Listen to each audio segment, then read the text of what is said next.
Has your side hustle passed the 10-year test?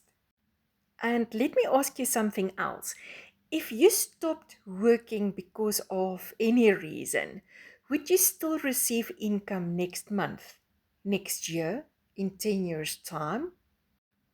If the answer is no, chances are that you are building something that depends on you every single day.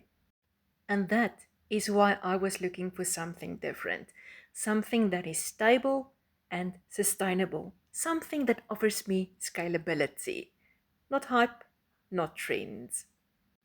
Deerpoint helps ordinary South Africans to build an asset and to earn recurring income over time. It rewards consistency and effort. Rewards such as cars, luxury holidays, and even cash bonuses. But it's only if you are willing to put in the time, the effort, and to stay consistent. And the goal here is to build something that keeps on working when life throws you with a curveball and you can't. So, my question to you is, are you building an income or are you chasing it? Comment the word build or hustle. I would love to hear your thoughts.